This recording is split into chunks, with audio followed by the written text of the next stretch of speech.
anyone, and welcome back to the Great Ace Attorney, where we are picking up literally right where we left off, which is possibly about to be shot. Always a fun place to be. I must insist you hand over the music box disc now. It would be a terrible shame for you to return to your native land in a box. Ugh, what do I do? Nah. I might be about to get shot, but there are some things a man must protect at all costs. This may well be one of those things. Then again, it may not. Hold it! Mr. Winterbank. This is my shop. I can't allow any harm to come to my customers. If that were to happen, I should have to take my own life. Mr. Winterbank, no. Alright, that's enough. Hey! Inspector Gregson. Inspector. That's right, Sunshine. The alarm was raised on one of our dedicated emergency lines. Did Gina go? I hope so. So we got here as fast as we could. Now what's all this about, eh? Oh, praise be, you're here at last. I was moments away from forfeiting my own life in my very own establishment.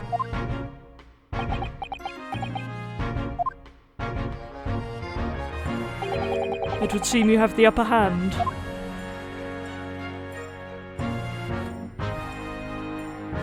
Ah, he's taken the coat off.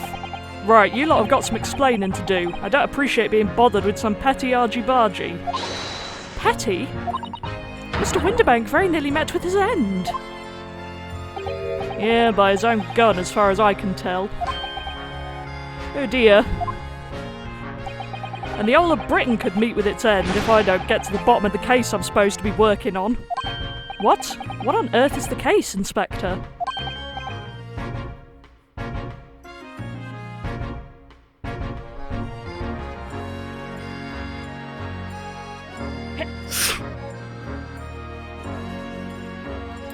Apologies for the lengthy sneeze break. Right, spare no details, Gregson. I might have said a little too much. No matter, it's nothing to do with you lot. Anyway, sir, you're gonna have to come with me down to the station. But of course, Inspector. He's getting away! Get after him, lads. Whistle the beat officer too. Sir.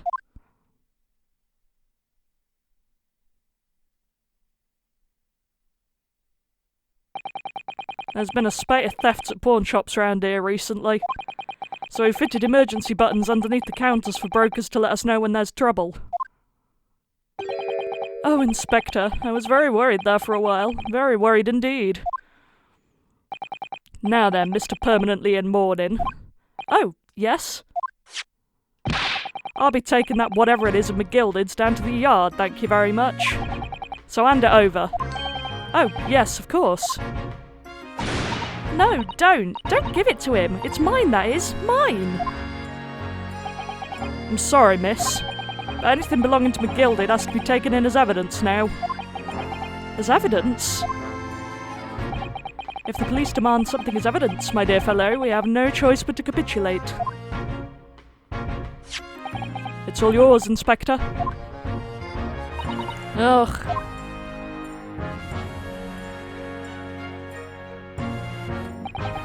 And so we handed Mr. McGilded's disc over to Inspector Gregson, and were summarily turfed out of the shop and onto the street.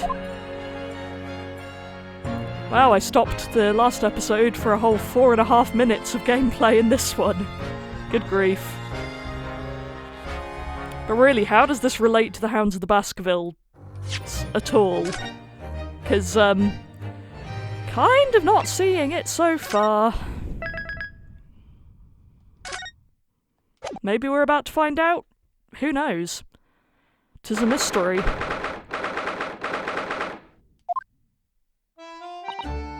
See? That's why I hate grown-ups. All they do is feed you a pack of lies and take stuff away from you. Oh really, Mr. Strad? Tell me, is that overcoat keeping you warm?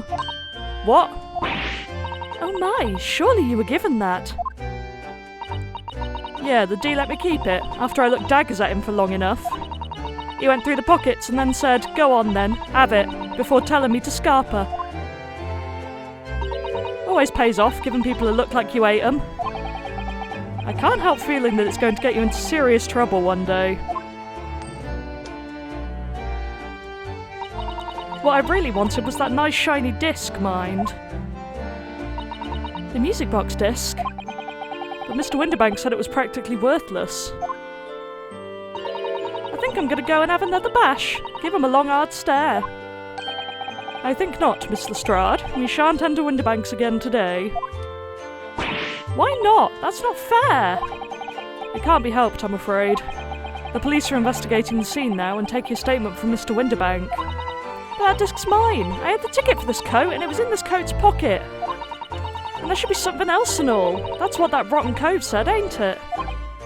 Yeah, he did mention something about another article, didn't he? Well then, that's mine too, whatever it is. Now she's really pushing her luck. Miss Lestrade, I think it's time to admit defeat. You've had your haul for the day. Yeah, and it's all your fault, Sholmes. So what are your plans now? Will you dine with us this evening? Eh? Iris would be delighted to cook, I'm sure, and I might entertain you with a modest violin recital.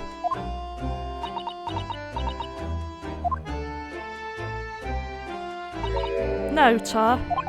Oh. Why would I come round your place, eh? Have you lost your head or something?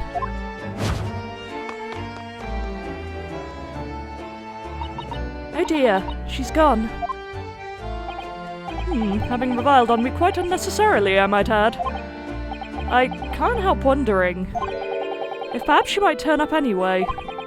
Interesting. Once she's had a chance to calm down, I think there's a good chance she'll decide to come. Very well then. I'll inform Iris to set a place for our potential guest at the dinner table this evening.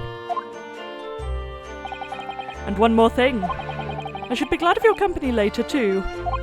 Sorry? I believe I will have a rather splendid surprise to show you. Oh, how exciting! What is it? You shall have to wait and see, Mrs. Zato. Until later then. Okay.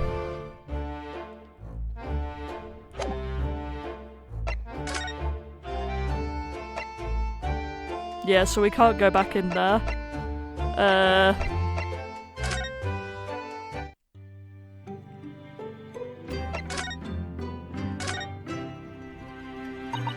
Can it really be that we've been in Great Britain for 2 months already?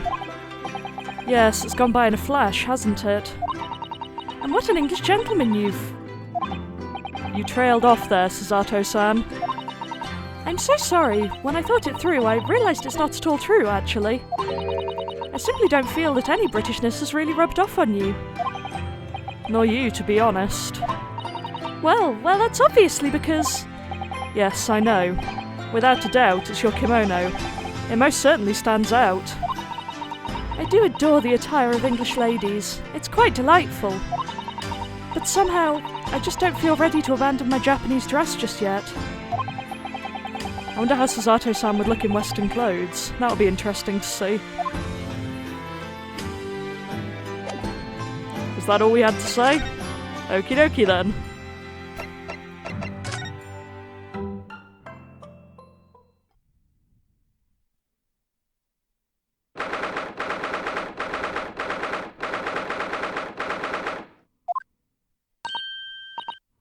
Ah, Susie and Bruno! Come in, come in! Good afternoon, Iris. Thank you so much for breakfast this morning. Oh, don't mention it. Goodness, look at the time already. Busy as always? I am. I'm preparing everything for dinner this evening. Already? You're obviously cooking something special, are you? Oh, yes. After all, we have a special guest joining us. Guess who it is? Go on. You'll never guess. Look at those little eyes of hers shining. Oh dear, it is awkward when you already know the answer, isn't it? it's Ginny! Isn't that exciting? Oh, what a surprise! Yes, that's wonderful news. Wow, Iris seems overjoyed at the idea. I can't wait to learn some pickpocketing tips from a real professional. Oh yes, that does sound like fun. I'm not sure that's entirely appropriate. Are you, Mr. Naruhodo? By the way, Iris, what's Mr. Sholmes up to? Hurley? Oh, he's been like that ever since he got back. Hello, Mr. Sholmes? I beg that you won't speak to me. Sorry? I don't know who you are, but kindly take your leave. As you can see, I'm not here. I don't know how to respond to that. I do apologise. When he gets like this, he's completely oblivious to everything. Yes, I see. Really, he behaves just like a child sometimes, Hurley does. Mr. Sholmes and Iris have something of a parent and child relationship, don't they? Yes, except that Iris is clearly the parent here. Come to think of it, I wonder where her real parents are. What's the matter, Bruno? You have ever such a funny look on your face. Oh, no, it's nothing. I know what it is. Why does this girl live here with Mr. Sholmes, you're wondering? Am I right?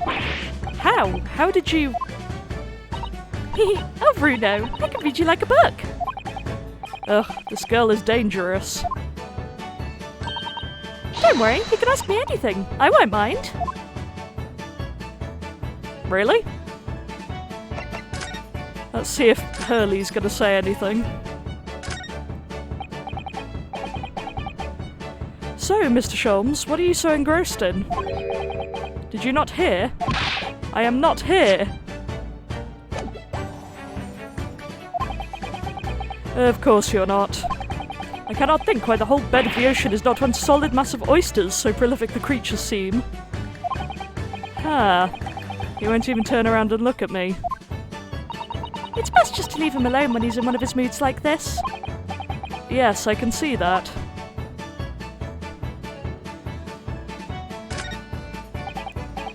Now this really is Mr. Sholmes' faithful performing partner then. The Stradiva, the Strapiscar, the Scripifarius? No, it's no good. It's gone.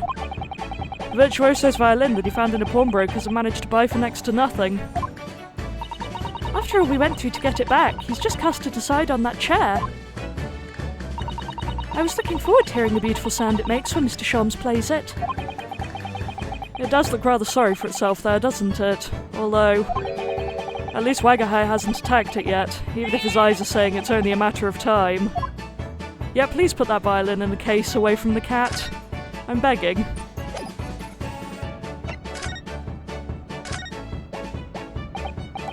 So, by Ginny, you mean Miss Lestrade, the young woman from the Gilded case 2 months ago, right? Yes! Who also stole my experimental smoke grenade launcher. Although after that trial, I invited her back here and we had dinner together. And now we're the best of friends! Oh, what a lovely tale. Yes, now if I bump into her on the street, she runs away as fast as she can. Oh. And I chase her down the back alleys. Interesting idea of friendship. And then I let her have the latest colour of smoke grenade I've developed. Oh. There are so many beautiful colours in the world. Ginny wants me to make a whole rainbow. I suppose this means you've let Miss Lestrade keep the smoke grenade launcher, have you? Well, I mean, in the last episode we literally saw her sprite while she was loading it, so I kind of assumed so. Yes, that's right. I got bored of it anyway. Hurley always reacts the same way when I shoot him with it now. Poor Hurley. Oh, I can't wait for Ginny to arrive. It's been too long since she last came over. I'm so excited. I just hope she does actually come.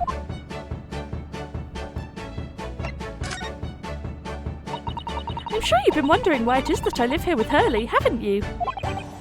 Well, it has crossed my mind. That and where are your real parents? My mummy and daddy aren't with me anymore.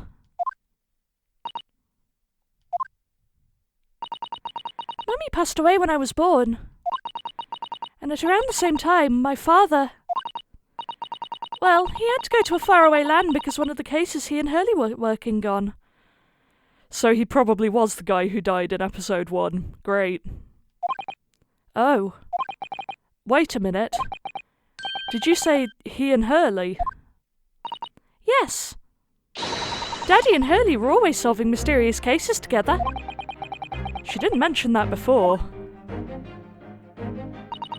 He wrote them all up in his diaries. That's what's in the metal chest over there. Really? He recorded them all? So, you mean it's true? Mr. Sholmes really did have a partner with whom he tackled some of his most taxing cases. Oh yes. I mean, it's always nice to have one, isn't it? So Mr. Sholmes' partner was your father? Exactly. Hurley told me I wasn't allowed to look in the chest, but that only made me want to look even more, so I opened it up. And found your father's memoirs? Yes, so I asked Hurley. Who wrote these? He nearly fell off his chair. But then he told me. That's when I found out that the author of all those accounts was my father. So Iris's father was Mr. Sholmes' partner.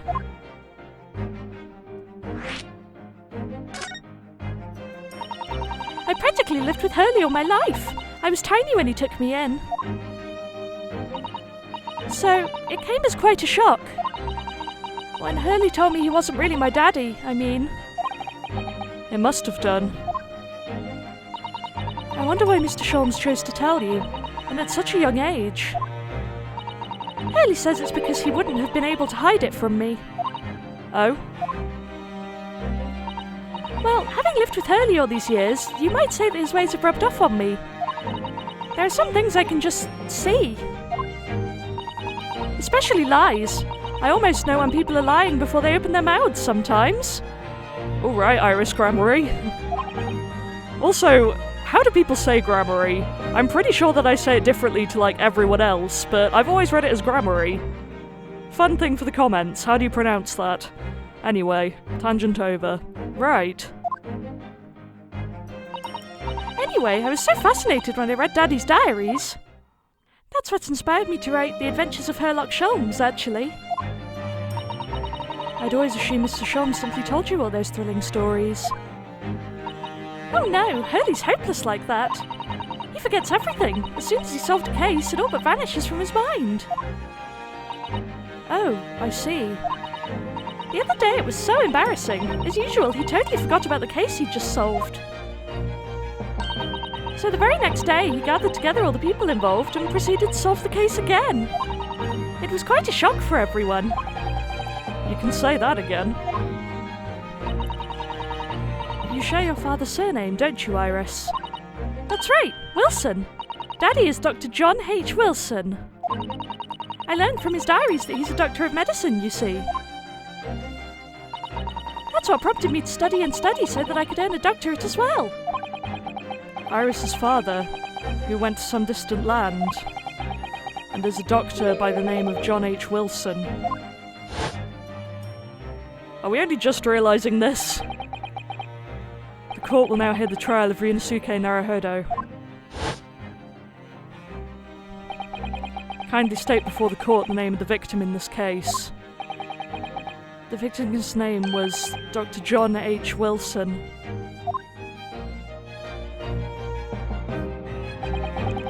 That's right, visiting professor of medicine at Imperial Yuma University.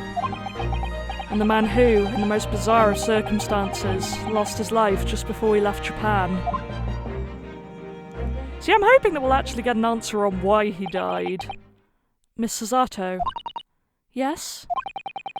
Perhaps we shouldn't pursue this conversation any further at this time.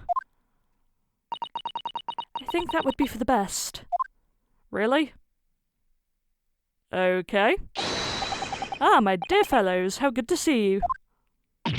Eek, Mr. Sholmes. Why ever did you not make your presence known to me before? Aha. Well, no matter now. So, how the devil are you? We've been with you for most of the day. goodness, really. Do tell me, Mr. Sholmes, is your violin unscathed? My violin? Whatever are you talking about, dear madam? Oh, Never mind that now. I have something far more interesting to show you. Behold, my dear fellows. Oh, another music box disc. No, not another disc, Mrs. Zato. This is the one Gregson demanded we hand over as evidence, Mr. McGilded's disc. Oh my! Then, what's it doing here? You know, at times, Mr. Naruhodo, I think that though I have an undeniable turn for detection, I may well be even more adept at larceny. Oh dear. Oh, that would be wonderfully exciting. I'd be your pickpocketing assistant. And Bruno could be our go-to lawyer if we ever got caught. Right.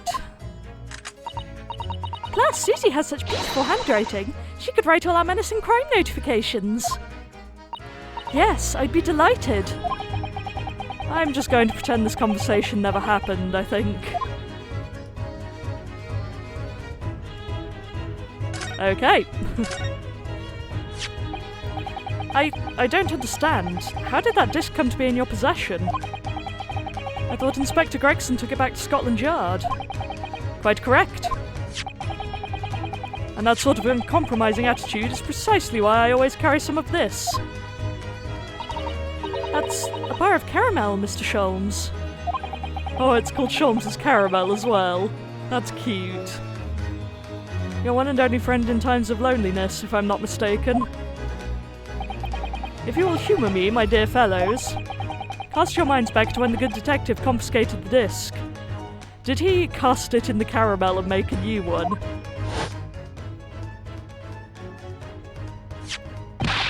I'll be taking that whatever it is of McGilded's down to the yard, thank you very much. So hand it over. Oh yes, of course. If the police demand something as evidence, my dear fellow, we have no choice but to capitulate. It's all yours, Inspector. For the briefest of moments, I had the disc in my hand, did I not? Yes, you did, but I still don't understand. It was at precisely that moment that I summoned my one and only friend into action. I pressed the disc into a pair of bars, like this. That's amazing. The disc and all the minuscule protrusions have made an image in the caramel. Indeed, this caramel is quite exceptional. I developed it myself, you know. Suitably soft for making impressions, but resistant to melting. The result of a precisely controlled solution.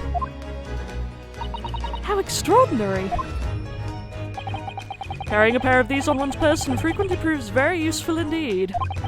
Take a house key, for example. A simple press and its unique form is duplicated. I can enter anyone's property at will, and never without high sucrose nourishment. This guy is such a mood. I love him. Yes, it sounds illegal. From the image, I was able to create this. I confess I was most curious to know what manner of music would issue from the disc when played.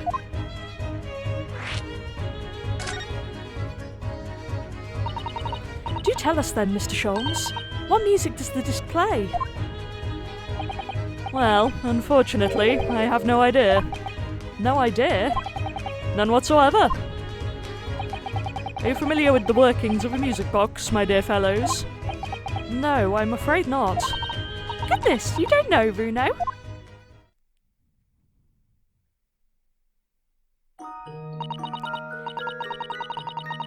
Oh!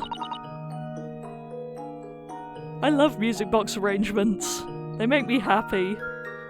Inside a music box, there's a special metal piece called a comb. That's what produces the sound. Small protuberances pluck the different teeth of the comb as they rotate past it, making the different notes. The first music boxes to be invented used a rotating cylinder.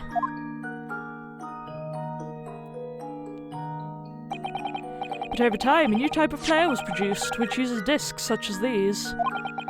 With that development, the popularity of music boxes spread far and wide, all around the globe. Why exactly? because the discs are easy to produce and can be interchanged to facilitate the playing of different tunes. There are a great many firms in Europe now manufacturing music boxes as a result. It is wonderful to be able to enjoy music, even when no performer is present. But it is the very success of the invention that means we are now pressed with an insurmountable problem. I know I can't read, bear with me. What do you mean? As you may imagine, the construction of one of the firm's music boxes do not match that of another. And we have no way of knowing in which music box this particular disc was designed to be played. There is no resolution to this problem, I'm afraid. It's quite intractable. Ah, I see. So that's why. Naturally, I tested the disc in those few music boxes I have at my disposal. But as you can hear, to no avail.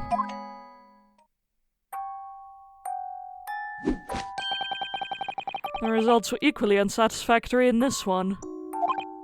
So, I am presently engaged in acquiring an example of all the music boxes ever made in Europe. Every single one? That's early for you. Always taking things too far. But my dear girl, an unsolved riddle is quite repugnant to my constitution. But surely all the different types in Europe will amount to a huge volume of music boxes, won't it? Yes, that is certainly true. In the worst case, I shall just have to ask you to vacate the attic room. What? Okay, we're not questioning that any further. Magnus McGilded, not a name I expected to hear again so soon. Yes, it's only been 2 months since that grisly case.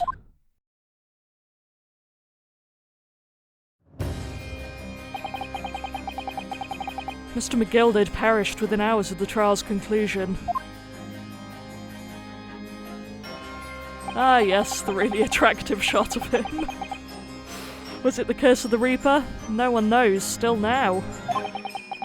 The omnibus was reduced to a pile of ash, not a shred of evidence remained.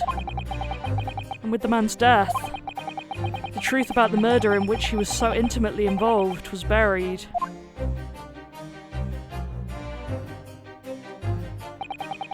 Even though we successfully established Mr. McGilded's innocence in the trial, the newspapers are still claiming that it remains an unsolved case.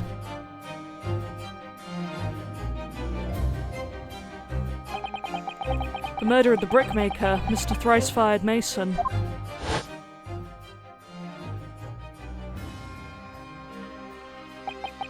In the end, the truth of the matter remains a mystery. We still have no idea what really happened that night.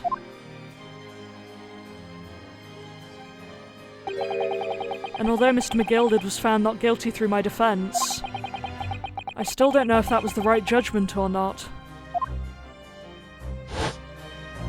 Ugh, I love this music. It would appear the case is not yet closed.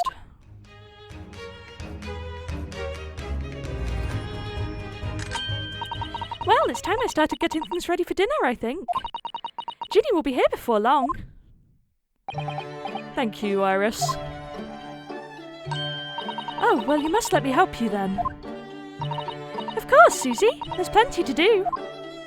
I think I shall investigate the condition of my faithful performing partner.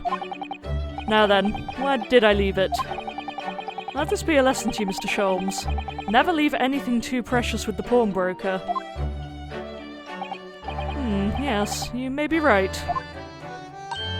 Oh, that reminds me of something Mr. Winterbank said before. He said that he had a manuscript of Iris's in pawn, didn't he? Did he? Yes, he definitely mentioned it. Mr. Sholmes' latest tale of otherworldly mystery lies dormant in my storeroom, were his words, I believe. So you heard about that, did you? I expect you were as incensed as I was. Oh yes, the idea of such a wonderful story languishing in Mr. Winterbank's storeroom, gathering dust. My dear madam, I'm quite sure I told you already. The pawnbroker's storeroom is the safest place for it, more secure than a bank's vault. And what about your Stradivarius, Hurley? Was that safe and secure? Well, there may be the occasional mix-up. caused by a certain impetuous someone not too far from me now. Do you have any idea how long it took me to write that Baskerville story, Hurley? Ah, that's where the connection is. Oh, it sounds so exciting. The Hound of the Baskervilles. I should love to read it.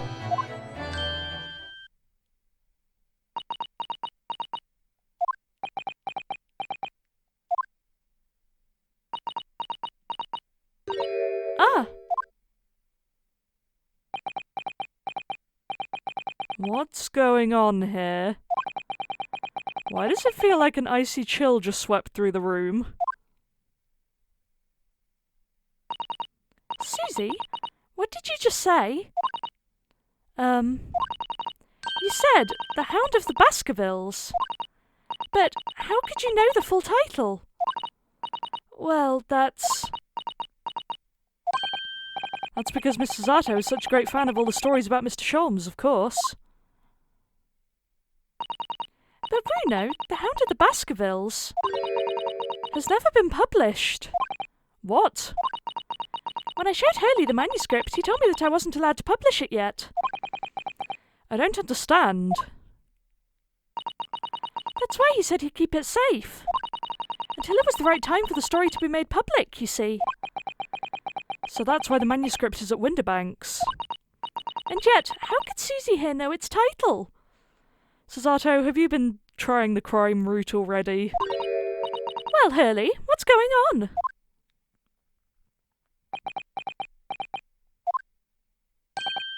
Ah. What is it, Mr. Sholmes? It would appear our guest has arrived. Mr. Strad.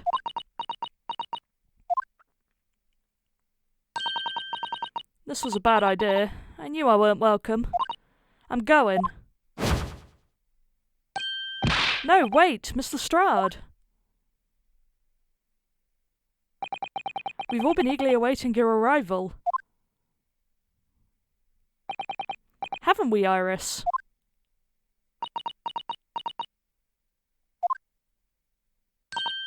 Oh yes, just wait there, Ginny. We'll have everything ready in a jiffy. Come along, Susie. Right, of course. It's a pleasure to see you here, Mr. Strad. Please, make yourself at home. Don't stand in the doorway, my dear girl. Come along in. What say you to some Mendelssohn? I won't take no for an answer. Meddlesome it is, then.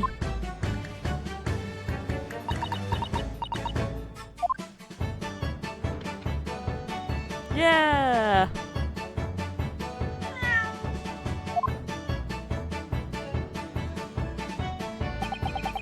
That evening, Iris prepared us all a meal that was even more delicious than usual. Mr. Sholmes' violin performance was in no way meddlesome. And Gina, as we came to call her, taught us all how to steal things from one another without being noticed. Everyone thoroughly enjoyed themselves, well into the night. And what went wrong?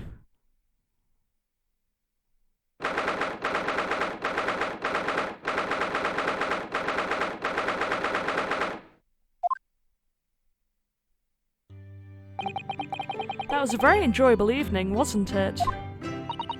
Oh yes, Iris's cooking was truly divine. And I feel as though I can still hear the enchanting strains of Mr. Sholmes' violin even now. Best of all, I bet I could steal the glasses from his lordship's face next time we're in court.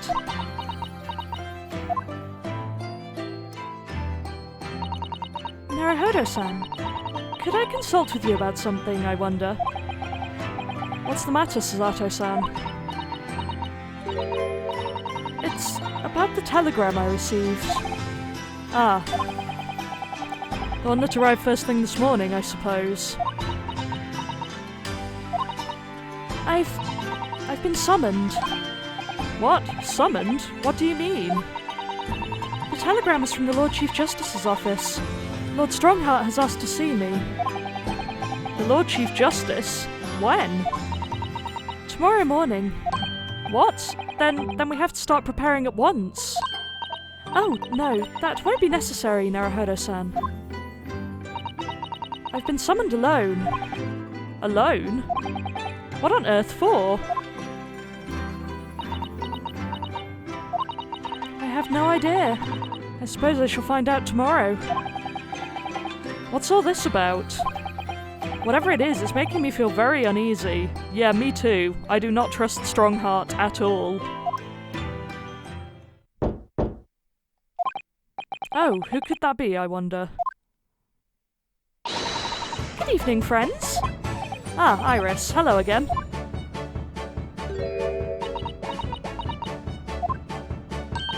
And Gina, too. Yes, Ginny's going to stay with us tonight. She's going to sleep in with me. Isn't that right, Ginny? Well, yeah. How lovely. Let me make a pot of tea.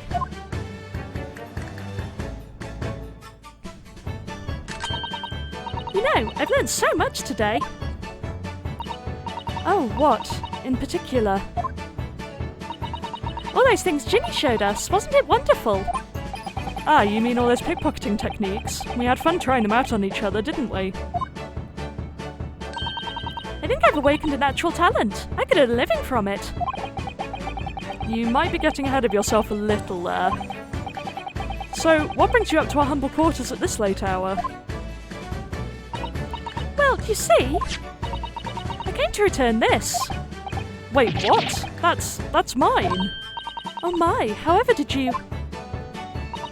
I told you, didn't I? I have a natural talent for it. Oh yes, I'd forgotten. Iris literally is a child genius. So anyway, here, you can have it back. Not that I really understand why you wear it, though. Ah, thank you. Alright then, good night. Yes, good night.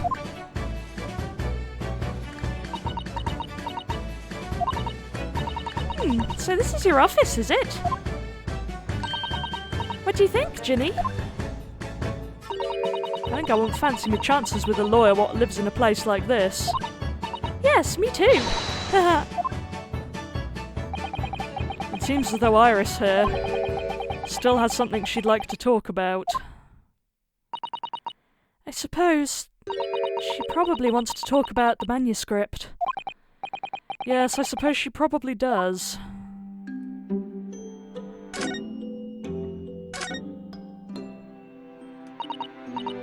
Iris, I suppose you're hoping to talk about the manuscript, aren't you? Aren't you going to tell me? I'm so sorry. I need a little more time, please. Alright, I understand. I hope I haven't made you feel awkward. Oh no, not at all, Iris, not at all.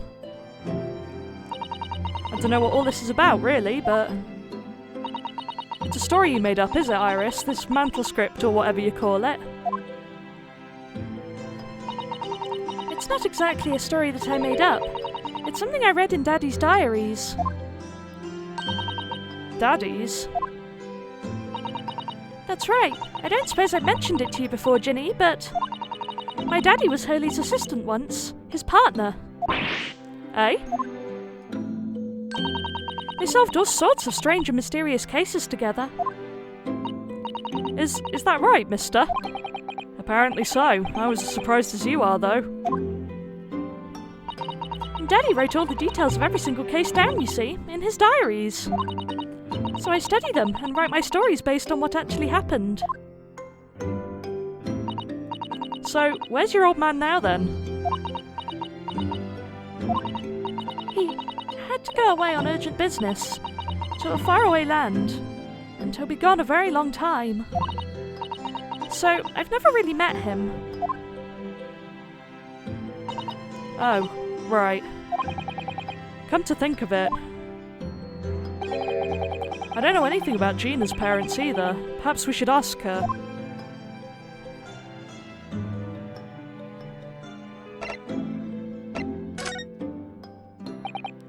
Iris, this Hound of the Baskervilles story. I take it that it's another tale inspired by your father's accounts. That's right. I thought it was fascinating. But it's different somehow. From the other cases, I mean. Oh? How? I don't really know, but it must be special in some way. Because after I'd written it, and I showed the manuscript to Hurley, he turned as white as a sheet. It was the first time I've ever seen him like that. It pains me to have to say this after you've toiled over it for so long, Iris. But this story must not be published at this time, under any circumstances. But why not? It's one of my best works. I'm not at liberty to say, not now, so please do not ask me.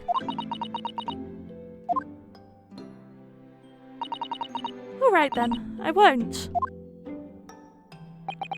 But I do solemnly swear that I will explain everything one day, Iris, when the time is right. And that's how the manuscript came to be with Mr. Winterbank, isn't it? Yes. Hurley said it had to be somewhere very safe. That really gets my goat, that does. He's treating you like a child. It's mean, that's what it is, keeping secrets like that. I'm sure Mr. Sholmes isn't trying to be mean. Eh? If he said he wasn't at liberty to talk about it, I'm sure there must have been a very good reason. I think so too. You lot are too trusting for your own good. But he can't pull the wool over my eyes. Sholmes is lying to Iris, I bet my life on it. What? Hurley's lying to me.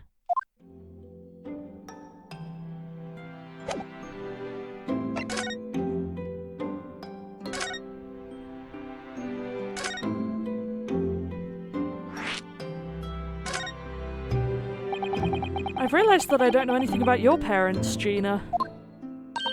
I ain't got any, have I? Never did have. Oh. Look, the East End's full of orphans like me. No one wants nothing to do with us from the minute we're born, not even our mums.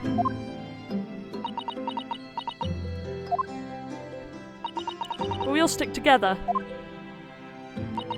The older ones look after the little ones and make sure they get by. So that's why you're a pickpocket.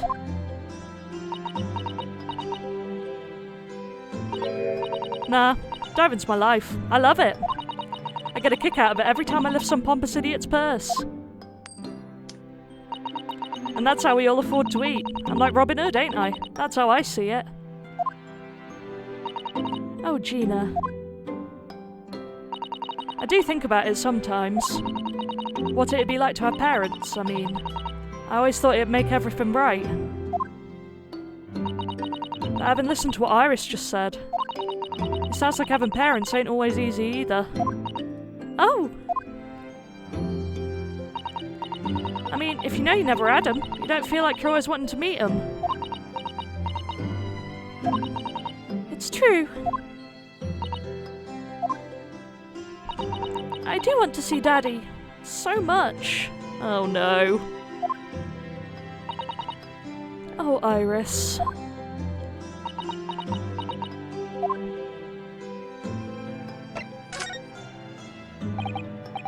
Gina, what did you mean when you said that you know Mr. Sholmes is lying to Iris? Well, he reckons he popped that manuscript or whatever, right? But come on, that's obviously a load of rubbish. Oh my, why would you think that, Gina? It's simple. If that story was really in old Winterbank's storeroom, then there's no way someone from halfway around the world, in other words, you, could know about it. Ah. Sorry, Iris, but if you ask me, he's sold it. Without telling you. But Hurley would never do something like that. I'm sure of it. Ah. Grown-ups do a lot worse than that, believe me. Barefaced liars, a lot of them. You just ain't realised it yet.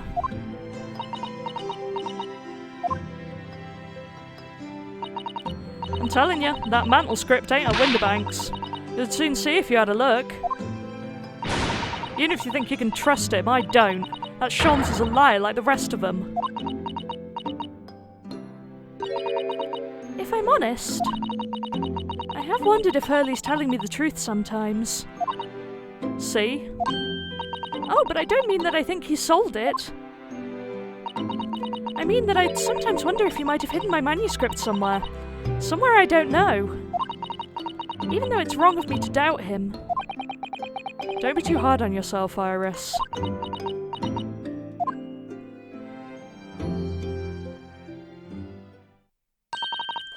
Oh my goodness, look at the time! Come along, Ginny, we should go back downstairs. Yeah, alright. And please, don't mention any of this to Hurley, will you? No, of course not. Good night then, Iris. Good night, Gina. You must let me make breakfast for you tomorrow morning, I insist. Oh, yes, please. I can't wait, Susie. Good night, then.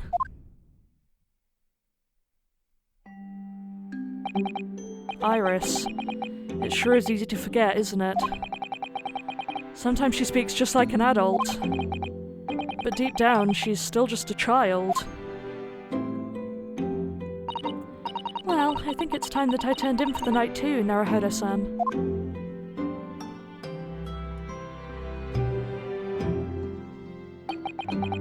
Dr. John H. Wilson, Iris's father. But also, the name of the murdered visiting professor at Yume University. It can't be a mere coincidence. There's something deeper going on.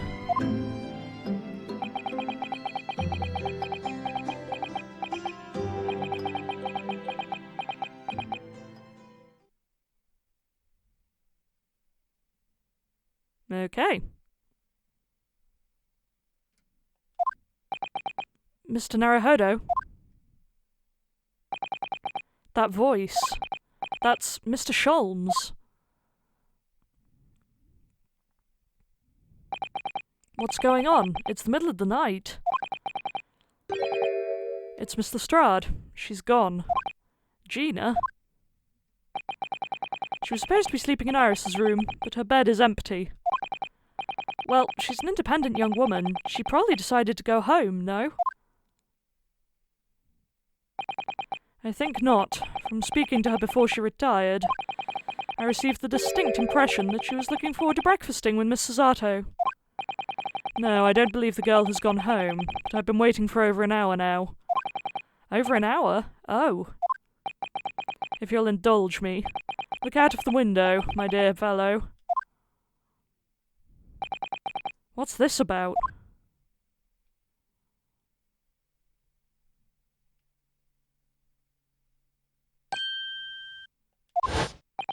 Wait a minute. Why is there a light on at this time of night?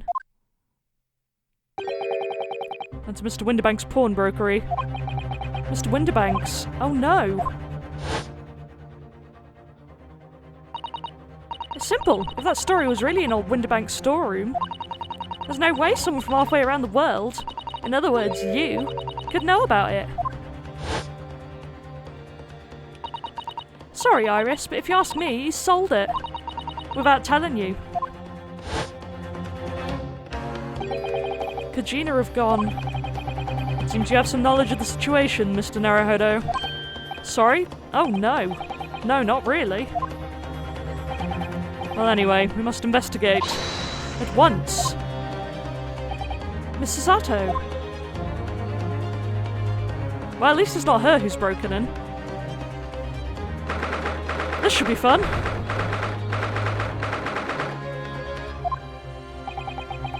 The door to Winterbank's, it's open. And the lamp is burning. It must be Gina, mustn't it? Let us hope it's nothing more sinister. What? Come, there's not a moment to lose. Clearly something is afoot inside.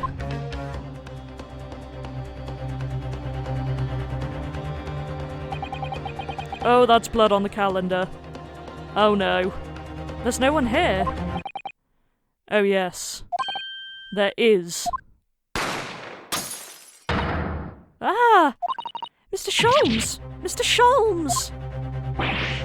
What the? Has Sholmes been shot? Leave me, Mr. Naruhodo. But... After them, go! Right. Well, this took a turn. Blast. I've lost them. Hello, hello, what have we here? The alarm was just raised from this pawnbroker's, sir. Would you know something about that? Officer, come with me. It's my friend, Mr. Sholmes. He's been shot. Shot? With the policeman close behind me, I ran back to Winterbanks.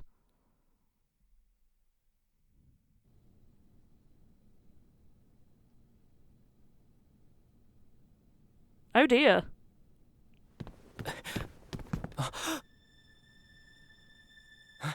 Mr. Sholmes! Mr. Narado. How bad is it?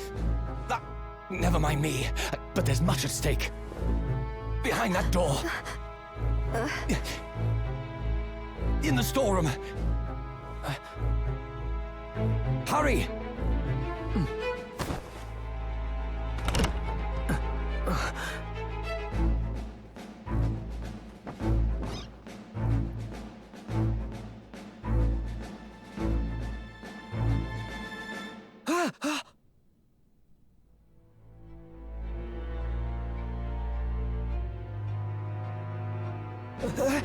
It's Gina!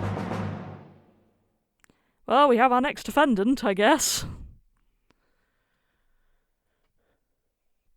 Cool cutscene, though. I keep forgetting that this game has them.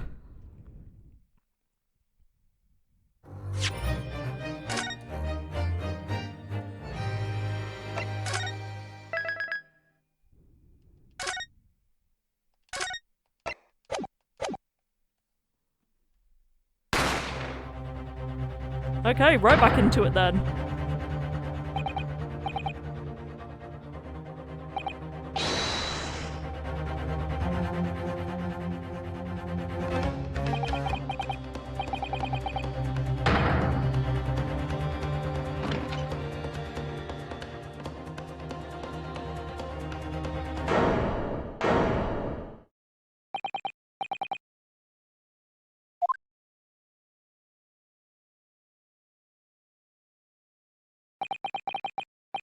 From that moment, Winterbank's pawnbrokery became a crime scene.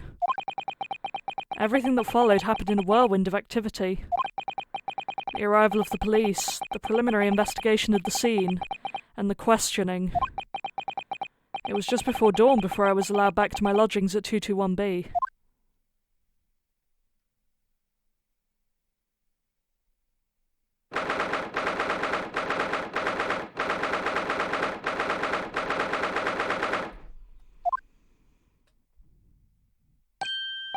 Oh, Iris. A telegram came, but all it said was, "Wait at home." Oh, yes, we asked one of the policemen to have it sent. It was simply impossible to come back. When I woke up, I was all alone. Hurley and Ginny were gone. Everyone was gone. What happened, Bruno? Poor Iris, she's trembling. She's obviously trying very hard not to let herself get too worried. I'll explain everything that I know. Something awful has happened, hasn't it? Yes, I'm afraid so.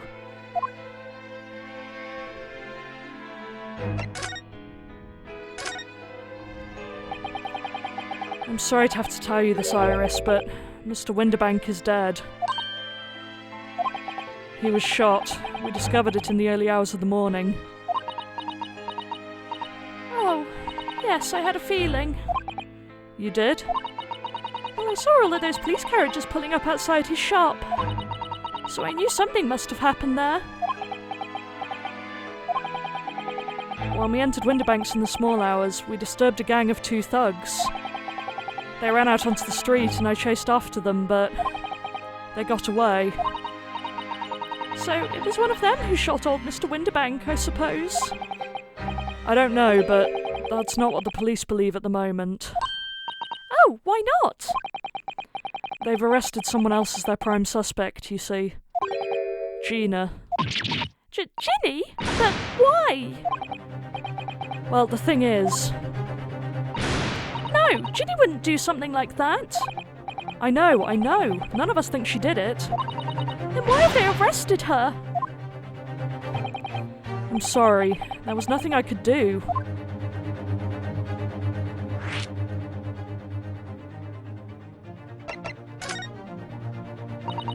So where's Hurley then? Is he still there investigating the scene? He really ought to have some breakfast. It's not good for him to miss meals. I don't want you to worry, Iris, but I have some news about Mr. Sholmes.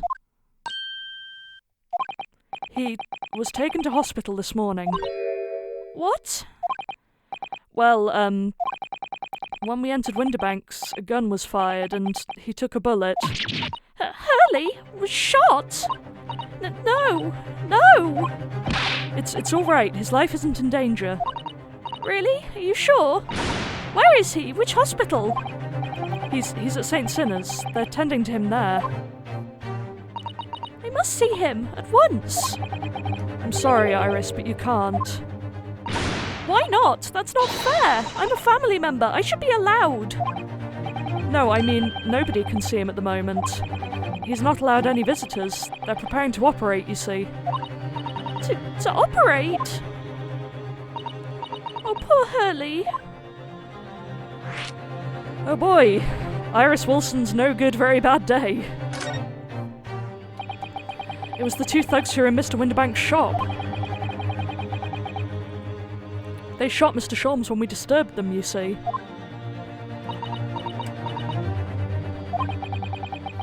It was pitch black inside the shop at the time. My mind went totally blank, I'm afraid. I just froze. After them. Go! After that, I ran out into the street, but... well, they were long gone. I shouldn't have hesitated. I'm so sorry. It's my fault. I let them get away. I think that's a very good thing. Sorry? Well, if you'd seen which way they went and chased after them, you might have been shot as well, Runo. On top of everything else, I couldn't bear that. Oh, Iris.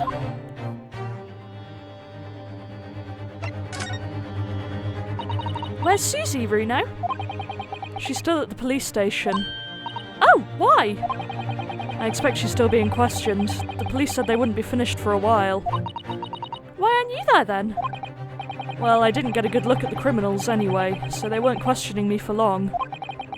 And Mrs. Zato stayed behind at the scene to tend to Mr. Sholmes, so they didn't get started until later. Ah, I see.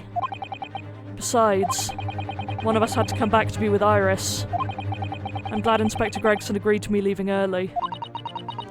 You should have let me know, and I would have come to the station.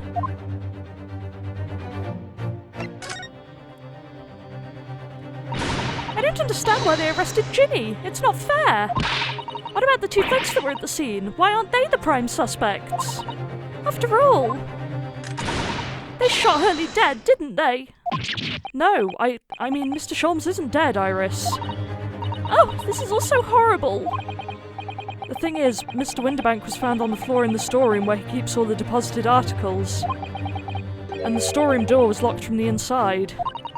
I see. But he wasn't alone in there. Gina was found next to him on the floor as well. Oh no! And according to the detectives who investigated afterwards... Don't tell me. There was no one else in the room. Yes, exactly. How did you know? It's the only explanation. Yes, the only explanation indeed. What do you mean by that, Bruno? Well?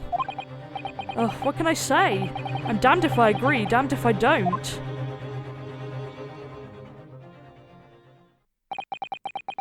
I'm afraid I'll need to go out again now, Iris.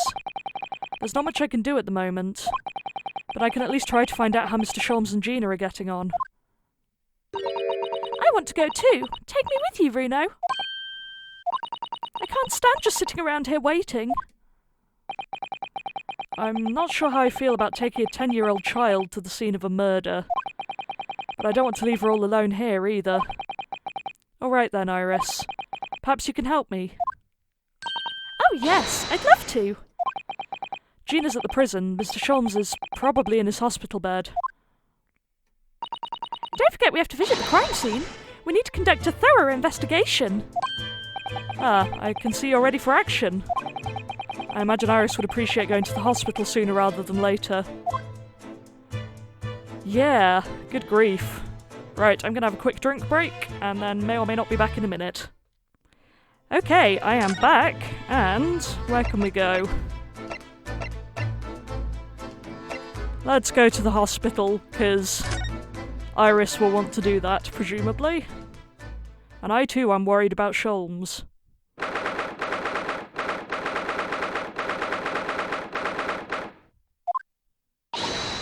Hurley? Oh. He's not here. No, that's strange. The nurse definitely said he was in the bed by the window, didn't she? Oh, I know what's probably happened. Hurley was being a big baby, and the bullet wound wasn't that bad after all, so he's been sent home. I'm not so sure about that, baby or not. There's no question that it was a fairly serious injury that Mr. Sholmes suffered. I don't think that's helping the child, Rinosuke. Oh. Hello, what have we here?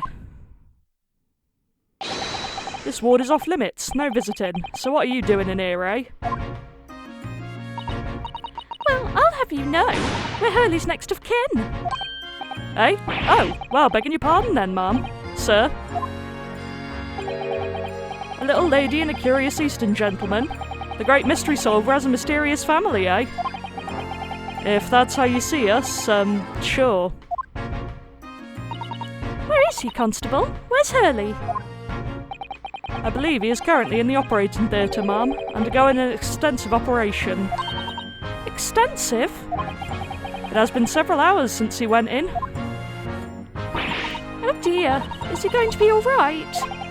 Well, it doesn't appear to be working, you see. The anaesthetic, that is. Oh! I have heard a report that the gentleman claims he may have had a little too much to drink last night. Coffee, that is. That's disturbing. Anyway, I think it would be fair to assume that he won't be back here for several hours yet. I see. Thank you, Constable. Perhaps we should leave and come back later. Oh, poor Hurley. Yeah, that's not fun for anyone involved. But prison it is.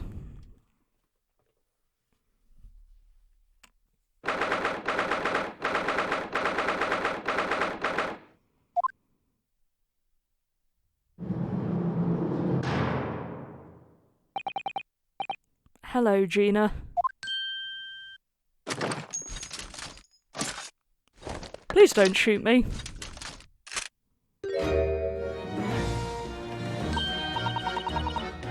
Oh, you still have the grenade launcher Hurley and I made. I wish you wouldn't point it at me all the time, though.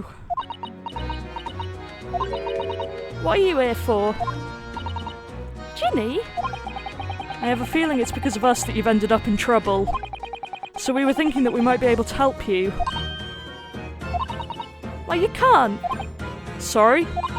You would. Get lost. Don't be like that, Ginny. I know you didn't do it. You'd never shoot someone. I just know you wouldn't.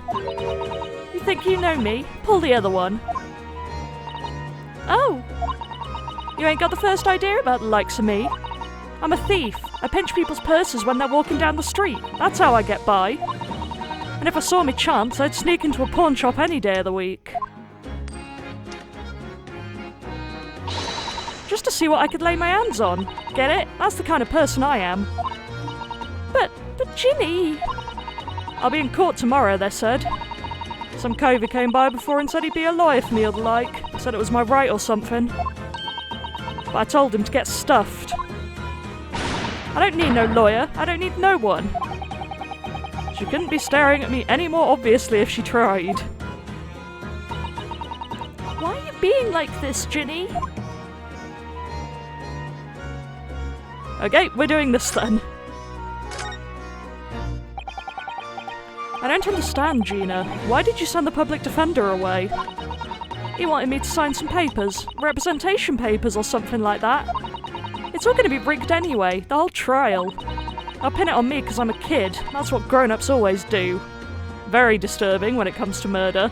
And as Cart reminded me earlier, I'm pretty sure I said back in, like, case 2, can we please stop accusing 15-year-old children of murder? That would be great. I think she's 15 anyway. She's definitely disturbingly young to be on murder charges. I mean, I know it does happen, but Ace Attorney, can we not? Why do you think that? Because that's how it's always been for me, growing up in the back slums, me whole life. If you do what the grown-ups tell you, it'll get your mates dragged off by the coppers, or worse. I've had it happen to me before and all. Been sold out and nearly snaffled on the back of it. You can't trust no one, that's the point. As soon as you do, you're gone to grass. Dead. Gina, listen. If you like, in tomorrow's trial, I could... forget it. Ginny! Don't you trust Runo? Gotta get voice cracks doing Iris's voice much longer. Nah, I don't. Look, I'll ask you nicely now. Just leave me alone. Yeah, that's not gonna happen. Will you tell us what happened, Gina? Last night, at the pawnbroker's. There's nothing to tell. I figured it'd pay me, so I broke into the place and started going through the storeroom. The old bloke walked in on me and you know the rest. But why, Ginny? Why would you do that? Ain't it obvious? This place is full of stuff I could sell for $1 or $2. Diving ain't easy, you know. It's a lot of work, and half the time you don't even get nothing. Is that really why you broke into the place? Was she trying to see if the manuscript was there for Iris? What? Are you sure the true reason wasn't something else? Oh, give it a rest. What would be the point anyway, eh? Nothing I could say would make a blind bit of difference. Please tell us, Ginny. We'll believe you, whatever it is. Believe me? Don't be daft. You can't believe nothing. Everyone lies all the time. You know what? When it comes to liars, I'm the biggest of the lot. I've told some unforgivable lies, I have. Well, what do you mean by that? What unforgivable lies?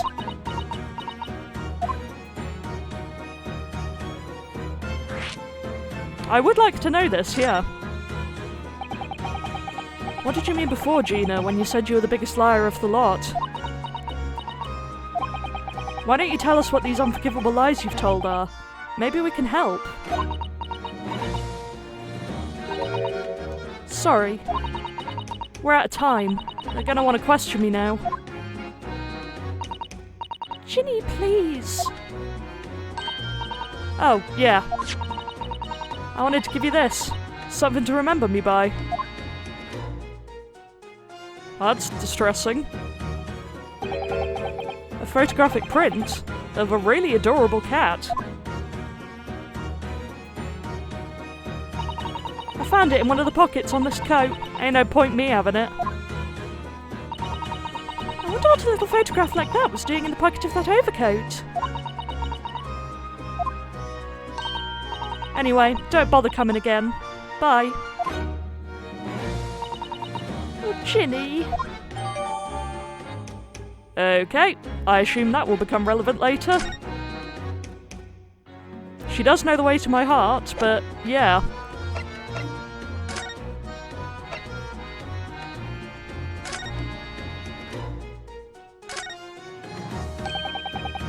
Look on the back of this print here. There's something written on it.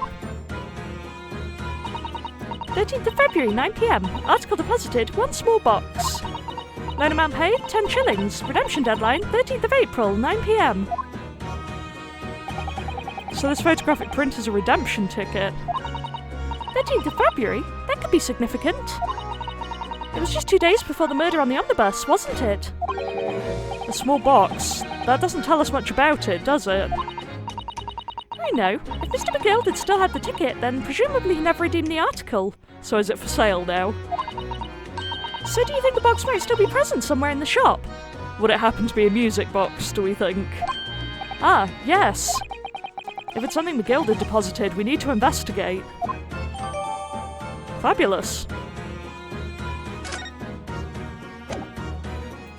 I mean, I prefer seeing it as the picture of the cat, but now we know, I guess. So I assume we'll head there next.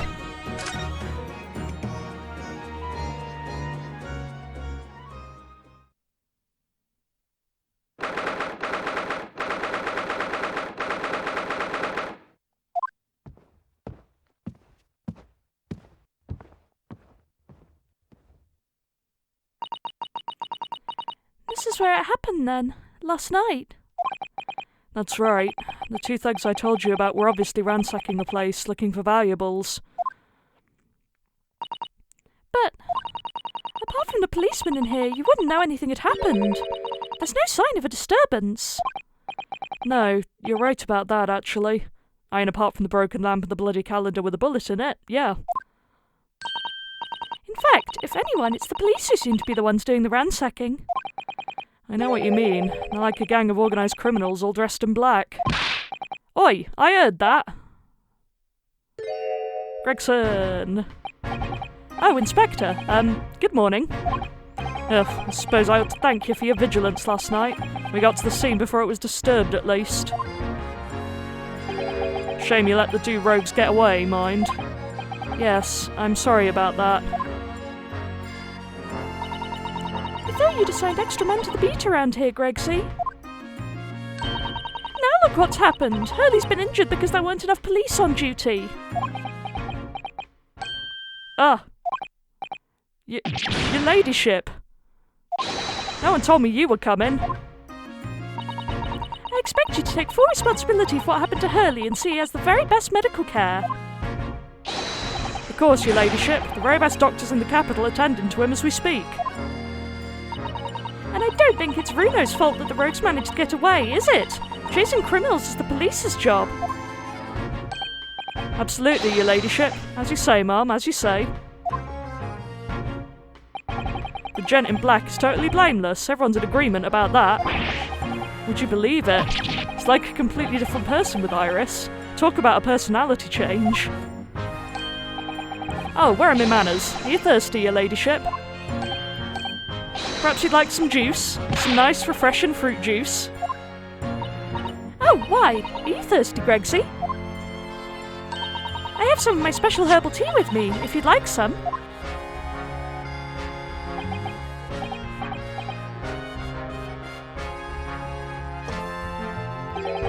Ah, lovely. Ta very much. That really hit the spot, your ladyship.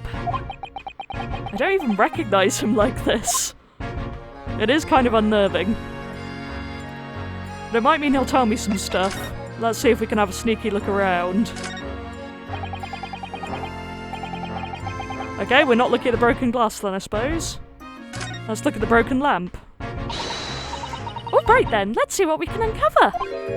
Oi, what do you think you're doing, Sunshine? You can't touch anything in here. Oh, but we were hoping to investigate. This is a crime scene, for Pete's sake. No touching. What's the problem, Gregsy? Runo's a lawyer, you know that. Oh, I'm ever so sorry, your ladyship. Ever so sorry. The rules and regulations are a thorn in my side. Of course, if Mr. Naruhodo were to have been properly appointed by the accused, that'd be another matter. The accused? If you could show me some representation papers, I'd be only too happy to let you nose around. Did you hear that, Runo? You need Ginny to sign some representation papers. Looks like presenting the detective here with the correct paperwork is the only way. Okay, well, we'll see if we can talk to him for now anyway. So, how is the investigation going, Inspector? Nothing to it, really. Very simple case, this. There's some very definitive evidence. We're just about to charge that diver we arrested last night, in fact. Gina, you're going to charge her? That's right. Should be able to bring her before the judge at the Bailey tomorrow. Definitive evidence, you say? What is it? Come on, show me. Your ladyship, as much as I wish I could oblige you, I'm afraid. Oh, I see. You've already captured the pair of thugs who broke in here last night, have you? What the? You're going to put them on the stand as witnesses, aren't you? How could you? How? How'd you possibly know that? I had a feeling, that's all. Remind me never to try and keep a secret from Iris. So you've arrested the two men who shot Mr. Sholmes, have you? Well, yes. They were rounded up pretty quickly by the lads on the beat. And Mr. Strad is being held at the prison. That was not Gregson. I know what I'm doing. She should be. That's assuming she hasn't lifted the key from the jailer, of course.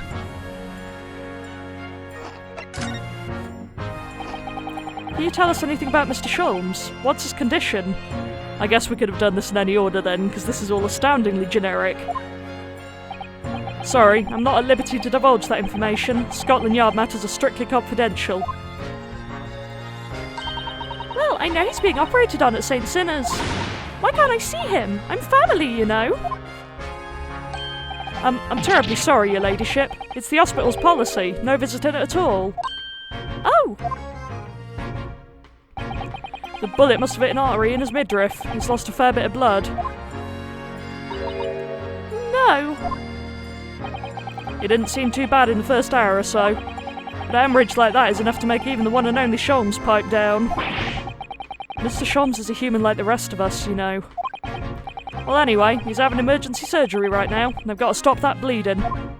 But he will be alright, won't he? They'll be able to make him better. Of course, your ladyship. It'll be right as rain before you know it. Really? How do you know? Eh? How do I know? Well, because, of course... Ah, yes, because Mr. Sholmes is such a great detective, that's why. You'd better pray the doctors have a better grasp of what's needed to make someone well again. Oh dear, please don't die, Hurley. I report to your ladyship the moment I hear he's out of the operating theatre.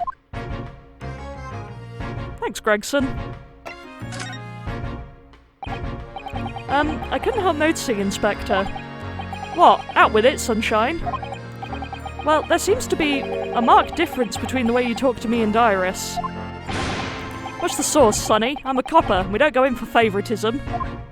But he's right, you do treat us differently. It's because of those Adventures of Sherlock Sholmes stories, that's why. Oh. I crop up in them, don't I? Inspector Tobias Gregson. Oh, well, yes, because you're an acquaintance of Hurley's. What did you write about the inspector, Iris? I don't remember, really. It was one of Sholmes's lines. Gregson is the smartest of the Scotland Yarders, is how he put it. Oh, did I write that? And you know what that one line did for me, eh? The very next month, my pay doubled. Doubled, I tell you. Oh, that's amazing. Well, because everyone at the yard reads them. They all read the Sherlock Sholmes stories. They even set up a fan club for me. Of course, that explains everything. It was around that time that you became such a toady to me. Could you blame me? All it'd take is one bad word from you and Sholmes could change his tune about me. Gregson? No, the great detective will say. He's getting quite overrated these days. Think what would happen to my salary if that came out in print, eh? The whole thing gives me the willies. I can't tell you about how many nights of sleep I've lost worrying about it. But that would never happen, Gregsy. Every month when the new Rants magazine comes out, my hands are trembling as I turn the pages. Oh, how awful for you. Here, have some of my tea to settle your nerves. I really like her thermos. It's adorable.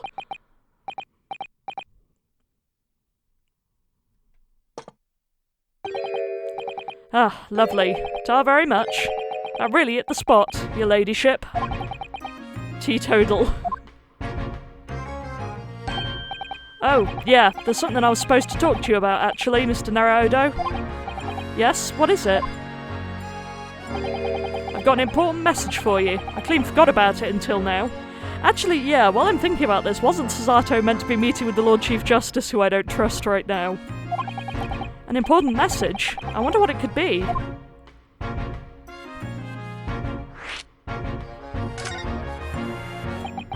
Are you going to tell me what this important message is then, Inspector? Yeah, it's about that young lady who's normally by your side, your assistant.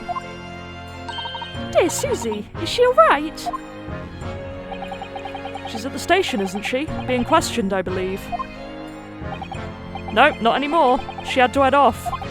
Head off? Where? To Lord Strongart's office, of course. He summoned her. Okay, there it is. Ah, yes, of course. I'd forgotten about that.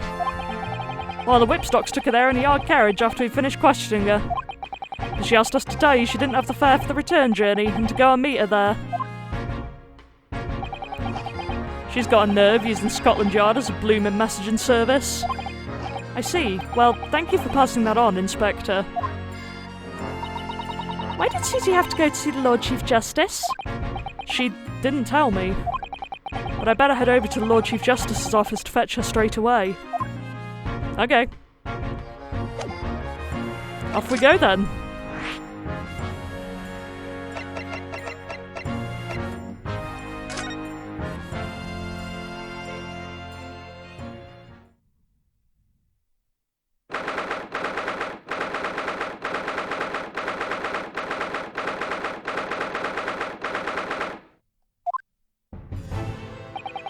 Yes.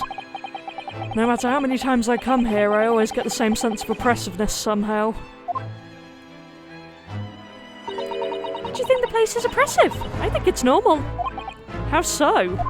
I mean, look at that suit of armour over there. You can't take that seriously, can you? Maybe it thinks the same about you. So everything is clear with regards to tomorrow's arrangements, I trust. Yes, thank you very much. There they are, Susato-san and Lord Strongheart.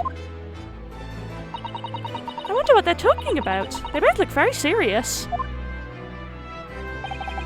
Very good. There is nothing further to discuss. You may return to your lodgings. No doubt you have much to do in preparation for your return to your homeland. Oh dear.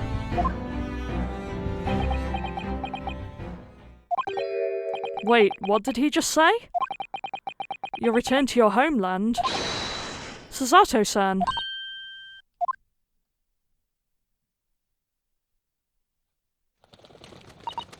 Oh, Mr. Naruhodo. What was all that about?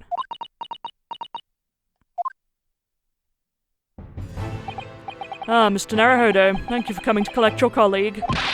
What's all this about? Why are you talking about Mrs. Sato's return to her homeland? And tomorrow?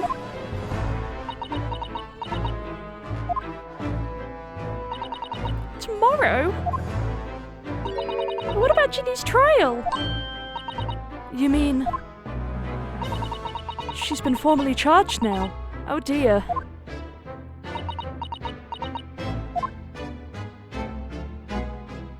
Does this mean we're going to get Iris as co-counsel? I don't know how I feel about that.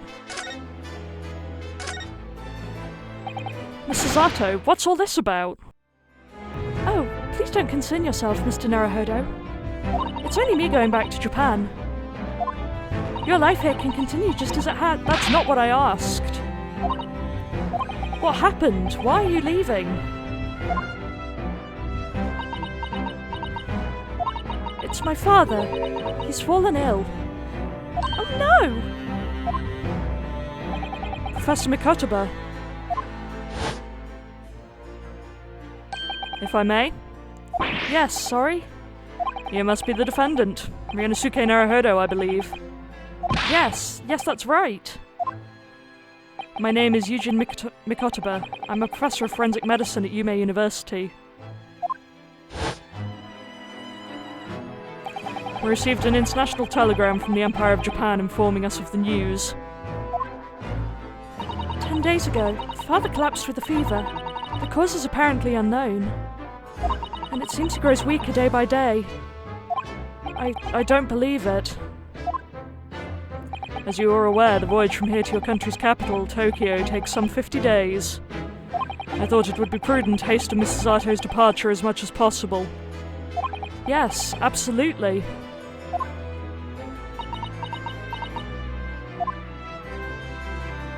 I will leave London first thing tomorrow morning. I can't believe this is happening.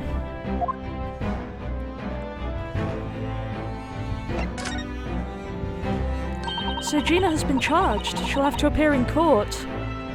Yes, she was formally charged a few hours ago, and the date of the trial has already been set for tomorrow. No, not even 24 hours later. Gina? Ah, the Lestrade girl and the murder of the Baker Street pawnbroker, yes. An all too conspicuous case. The pickpocket was clearly disturbed mid-robbery and shot the man in a panic. No, the yard is overstretched as it is, without wasting time on these open and shut cases. It's not wasting time. Ginny would never do something like that. Mr. Naruhodo. Oh, yes, Lord Strongheart? In deference of your fine services to date, I shall overlook this young girl's insolence. Yeah, we do not like this dude. But if I have no recollection of admitting a child into my office, leave. Now. Of course, Lord Strongheart. Criminals will tell the most palpable lies in order to evade justice. The police can ill afford the time it takes to unravel all their untruths. Meanwhile, more crimes are perpetrated. We have far more serious matters with which to contend. Serious matters? Didn't Gregson mention something like that yesterday? Yes, Inspector Gregson made a similar remark yesterday. It's no concern of yours, though I'm sure I need not remind you of that. Wow, that guy still sucks. Good to know. 3 minutes precisely until my next meeting. You must excuse me. There's just one more thing, Lord Strongheart. Which is? It's Miss Lestrade's trial. I wonder if you might permit me to defend her. A timely suggestion. Sorry? The girl currently has no representation. But that's not fair. Yes, she may be a pickpocket, but she still deserves a fair trial. Do not misunderstand me, young lady. The government provides for those too poor to afford representation with a public defender. The accused need only sign the relevant paperwork, and a defense barrister will be assigned to the case. However, the young girl in question has refused that right. Why would she do that?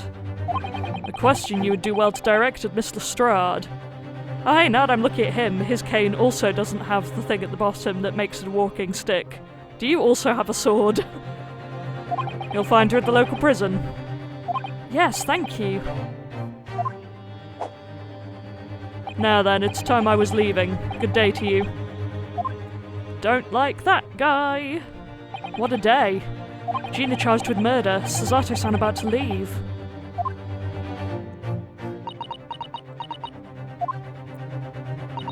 Come, Mr. Naruhodo. Iris, we must make haste. But Susie? You're leaving for Japan tomorrow morning, aren't you? Don't you have packing and things to do? As Mr. Naruhodo's judicial assistant, my personal circumstances are of no consequence. My sole purpose remains to help you in whatever way I can. Thank you, Miss Susato. That's a very pensive look. I think we ought to visit Gina first. In any case, I should like to wish her well before I leave. Yes, that sounds like a good idea. Let's go! If I'm honest, this has completely thrown me off. I'll just have to do what I can, as a lawyer.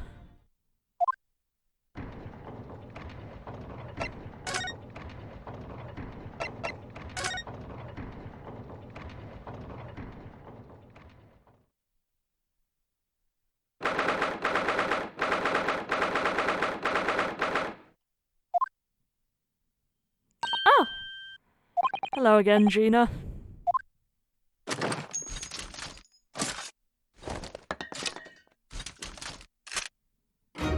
What are you lot here for now? To have the muscle of that grenade launcher shoved in our faces yet again, obviously. I think I need to improve the way you load ammunition into that thing, don't I?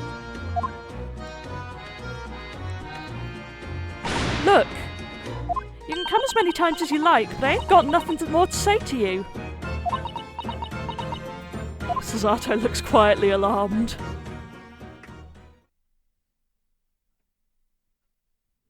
Gina, I wonder if you might hear me out. There's something I'd like to say. What? I'm sorry to say that I must reluctantly bid you farewell. Eh? Farewell? Tomorrow I must begin my journey back home, to Japan. I fear we may never meet again. Oh, right. I've had the pleasure of meeting so many lovely people here in London. I have so many wonderful memories. And yet, as things stand now, it will be a glum parting indeed. Poor Iris is so miserable. Susie! Well, that ain't my business. Both Iris and Mr. Naruhodo believe you to be innocent, Gina. They've put their faith in you. But somehow, you can't find it in your heart to put your faith in them. Yeah, that's right, I can't. What of it? It grieves me greatly to have to say goodbye to my friends when they are so clearly unhappy. Because of you. What, it's my fault? Yes, so I have one final request, Gina, before our paths never cross again. Right here and now. I want you to show both of them that you don't deserve the faith they've invested in you. Eh? Only by doing that will you truly be as alone as you claim to be. What are you talking about? What do you expect me to do, eh? You've told us that everyone lies. So prove it by admitting one of your own untruths. What about what you said before, Ginny? You said something about unforgivable lies. You must tell Mr. Naruhodo and Iris the truth now. That's my last request before I leave. My last request as a judicial assistant. No, I can't.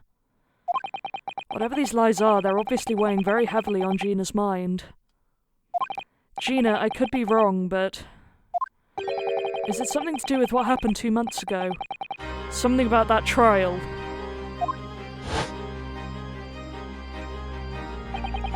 The one in which Magnus McGilded was acquitted. Ah! The case of that mysterious murder that took place inside the omnibus. You were called as a witness by the prosecution. Is that what this is about? Yeah, you're right. Because in that trial, I lied. I lied like you wouldn't believe. Will you tell us about it now? Oh boy, not how I expected this to go. And I think I will leave the episode on that cliffhanger, so next time we will talk about what Gina's been lying about. And until then, thank you for watching, and goodbye.